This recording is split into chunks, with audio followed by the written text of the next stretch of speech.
Hello বন্ধুরা, তোমরা সবাই কেমন আছো? আশা করি সকলেই খুব ভালো আছো। আর আমিও ভীষণ ভালো আছি। তোমাদের আরেকবার পূজাস কিচেনে সকলকে স্বাগত। আজকে আরেকটি নতুন রেসিপি নিয়ে চলে এসেছি, সেটি হলো মোগলাই পরোটা। আমি এখানে শুধু ডিমেরই মোগলাই পরোটা তোমাদের সাথে আজকে শেয়ার করতে চলেছি বন্ধুরা, কিন্তু এই রেসিপিটি একটু অন্যরকমভাবে, একটু নতুনত্বভাবে তোমাদের সাথে শেয়ার করব। এটা কিন্তু ছোট ছোট মোগলাই, মানে মিনি মোগলাই, খুব ভালো লাগে খেতে। তোমরা অবশ্যই বাড়িতে একবার ট্রাই করো এই মিনি মোগলাই। যদি ভালো লেগে থাকে বন্ধুরা, তাহলে অনেক অনেক অনেক বেশি শেয়ার করার তোমাদের সকলকে অনুরোধ রইল। তাহলে চলো দেখে নাও আমি কী কী নিয়েছি। এই রেসিপির সমস্ত ইনগ্রিডিয়েন্টসগুলো আমি আমার ডেসক্রিপশন বক্সে দিয়ে দেবো, তোমরা সবাই দেখে নেবে আমি কী কী নিয়েছি। দেখো বন্ধুরা, আমি সব কিছু রেডি করে নিয়েছি আমাদের যা যা লাগছে। তারপর আমরা সবার প্রথমে ময়দাটা মেখে নেব। আমি এখানে 3 কাপের মতো ময়দা নিয়েছি, তোমরা বাড়িয়ে বা কমিয়ে নিতে পারো। তারপর আমরা এর মধ্যে বেশ কিছুটা সাদা তেল দিয়ে দিব, রিফাইন অয়েল। তারপর দিব আমরা স্বাদ মতো নুন।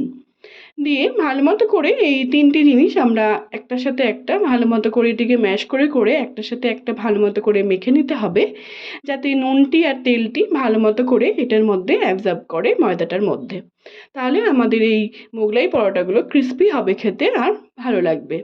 দেখো, যখন দেখবে এরকম করে দলা পাকিয়ে যাচ্ছে, তার মধ্যে আমাদের এই ডোটি একদম তৈরি হয়ে গেছে মাখার জন্য। তারপর আমরা যখন দেখবো ভালো মতো করে ময়াম দেওয়া হয়ে গেছে, তারপর আমরা একটু উষ্ণ গরম জল করে, আমি অল্প অল্প জল দিয়ে এটিকে ভালো মতো করে একটি নরম ব্যাটার তৈরি করে নেব, ভালো মতো করে মেখে নেব। দেখো কত সুন্দর লাগছে দেখতে। আমাদের ময়দাটি কিন্তু একদম মাখা হয়ে গেছে। আমি এটিকে 1 ঘন্টার জন্য রেস্টে রেখে দেবো একটু তেল ব্রাশ করে। তারপর আমরা এটিকে ঢেকে রেখে দেব। তারপর আমরা যে ডিমটি আমাদের লাগছে, আমি এখানে 4টে ডিম নিয়েছি। 4টে ডিমকে আমরা এবার ফাটিয়ে নেব একটা একটা করে। তারপর আমাদের যা যা লাগছে, তারপর আমরা সব কিছু এর মধ্যে দিয়ে দিব। সবার প্রথমে দেব বেশ কিছুটা পেঁয়াজ কুচি। পেঁয়াজটি একটু বেশি নেবে, তাহলে কিন্তু মোগলাইটি খেতে অসাধারণ লাগবে। তারপর দেব টমেটো কুচি, ক্যাপসিকাম কুচি, কাঁচা লঙ্কা কুচি, আর দেব সবার লাস্টে ধনেপাতা কুচি। তারপর আমরা দেব একটু গোলমরিচের গুঁড়ো, আর দেব একটুখানি চাট মশলা, আর দেব একটুখানি গরম মশলা গুঁড়ো, আর দেব স্বাদ মতো নুন। দিয়ে ভালো মতো করে, খুব ভালো মতো করে এটিকে ডিমগুলোর সাথে ভালো মতো করে এটিকে মিলিয়ে নিতে হবে। এটিকে রেডি করে আমরা রেখে দেব। তারপর যে আমরা ময়দাটি মেখে রেখেছিলাম, ওটিকে আমরা আরেকবার হাত দিয়ে একটুখানি মথে নেব। তারপর ছোট ছোট গিলি করে আমরা এটিকে লিচি করে নেব, ছোট ছোট করে। তোমরা তোমাদের ইচ্ছে মতো গুলি করতে পারো। ভালো মতো করে আমরা এটিকে গুলি করে নিয়েছি। দেখো, ছোট ছোট করব, যেহেতু আমাদের এটি মিনি মোগলাই, বেশি বড় করব না। তারপর একটুখানি ময়দা ছিটিয়ে আমরা এটিকে সুন্দর করে একটু বড় করে আমরা এটিকে বেলে নেব। বেশি পাতলাও করব না, আবার বেশি মোটাও করব না। তারপর তোমরা নেক্সট স্টেপ দেখো। দেখো বন্ধুরা, আমি খুব সুন্দর করে এটিকে বেলে নিয়েছি। দেখো, বেশি মোটাও করিনি, আবার বেশি পাতলাও করিনি। দেখো আমি কীভাবে বেলেছি, তোমরা এভাবে বেলার চেষ্টা করবে। দেখো, তারপর যে আমরা ডিমের ইয়েটা রেডি করেছিলাম, সেটিকে আমরা এর মধ্যে 2 থেকে 3 চামচ দিয়ে দেবো। দিয়ে ভালো মতো করে একটু চারিদিকে ছড়িয়ে দিব। দিয়ে দুদিক থেকে এপার ওপার করে এটিকে আমরা এবার সিল করে দেব।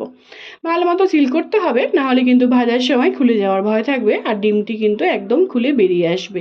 খুব ভালো মতো করে এটিকে চেপে চেপে এটিকে সেট করতে হবে। সেট করে এবার আমরা একটা একটা করে, দেখো কত সুন্দর করে আমি তৈরি করে নিয়েছি। এবার আমরা একটা একটা করে সব মোগলাইগুলোকে তৈরি করে নেব। তোমাদের যাতে বুঝতে সুবিধা হয়, তার জন্য তোমাদের আমি আরেকবার রিপিট করে দেখাচ্ছি। দেখো আমি কিভাবে তৈরি করছি।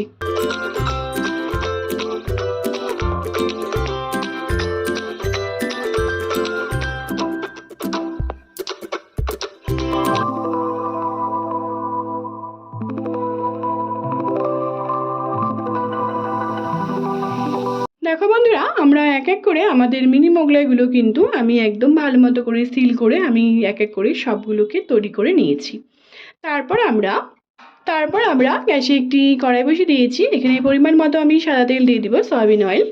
ভালো মতো করে যখন তেলটি গরম হয়ে আসবে, খুব গরম করব না, আমরা হালকা একটুখানি যাতে আমাদের তেলটি গরম হয়, তখনই আমরা এক এক করে সব মোগলাইগুলোকে এর মধ্যে দিয়ে দিব।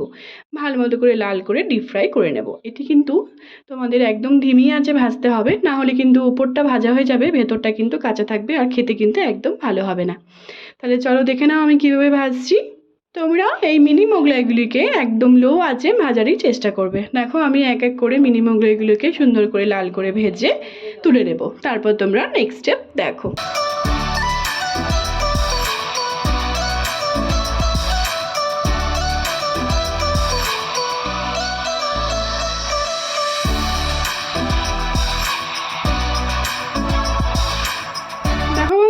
আমাদের মোগলাইগুলো কিন্তু খুব সুন্দর করে ফুলে উঠেছে। তারপর আমরা ওটিকে নামিয়ে আবার আমাদের বাকি মোগলাইগুলোকেও আমি এবার ভেজে নেব।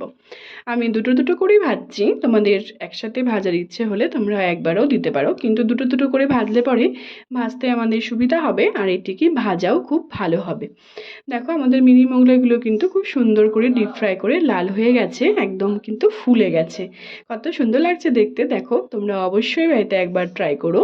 তোমাদের এই নতুন পদ্ধতিতে মোগলাই মিনি মোগলাইগুলো কিন্তু খেতে অসাধারণ হয়। বিকালের টিফিন হিসেবে কিন্তু তোমরা অবশ্যই এটিকে বানিয়ে খেও। আর কমেন্টের মাধ্যমে কিন্তু আমাকে জানিও তোমাদের এই মিনি মোগলাইয়ের রেসিপিটি কেমন লাগলো। দেখো আমি এবার বাদবাকিগুলোকেও ভেজে লাল করে ভেজে দেখো আমাদের প্রত্যেকটা মিনি মোগলাই কিন্তু খুব সুন্দর করে ফুলে উঠেছে। ভেতর থেকে কিন্তু খুব সুন্দর করে ভাজা হয়েছে, ওপর থেকেও কিন্তু লাল হয়েছে আর ভেতর থেকেও কিন্তু খুব সুন্দর করে ভাজা হয়ে গেছে। আমরা সব মিনি মোগলাইগুলোকে ভেজে তুলে নিয়েছি। দেখো বন্ধুরা আমাদের এই মিনি মোগলাইগুলো কিন্তু একদম তৈরি সার্ভ করার জন্য। তোমরা অবশ্যই বাড়িতে একবার ট্রাই করো, গরম গরম একদম দারুণ লাগে খেতে এই মিনি মোগলাইগুলো। আমি কিছু সসের সাথে আর কিছু পেঁয়াজের সাথে এটিকে সার্ভ করেছি। তোমরা কিন্তু বাচ্চাদের টিফিনেও এটিকে প্যাক করে দিতে পারো, ওরা কিন্তু খুব সুন্দর করে খাবে। তোমরা অবশ্যই বাড়িতে একবার ট্রাই করে আমাকে জানিও। যদি ভালো লেগে থাকে বন্ধুরা তাহলে অনেক অনেক অনেক বেশি শেয়ার করার তোমাদের সকলকে অনুরোধ রইল। আর তোমরা যদি আমার চ্যানেলে নতুন বন্ধু হয়ে থাকো তাহলে অবশ্যই কিন্তু সাবস্ক্রাইব করতে কিন্তু একদম ভুলো না। আর কমেন্টের মাধ্যমে আমাকে জানিও যে তোমাদের রেসিপিটি কেমন লাগবে। দেখো কত সুন্দর করে এটি ভাজা হয়েছে, ভেতর থেকে কিন্তু একটুকু কাঁচা নেই, কত সুন্দর এটি সিদ্ধ হয়েছে। দেখো কত ভালো লাগছে দেখতে। তোমরা অবশ্যই বাড়িতে এবার ট্রাই করে আমাকে জানিও। আমার ফেসবুকও আরেকটি রান্নার পেজ আছে, সেটির লিঙ্ক আমি তোমাদের সাথে সব শেষে শেয়ার করে দেবো। সেটিকে ফলো করার আর অনেক অনেক অনেক বেশি শেয়ার করার তোমাদের সকলকে অনুরোধ রইল। সবাই ভালো থেকো বন্ধুরা, সুস্থ থেকো। আবার নতুন একটি রেসিপি নিয়ে পরের এপিসোডে হাজির হয়ে যাব। টাটা।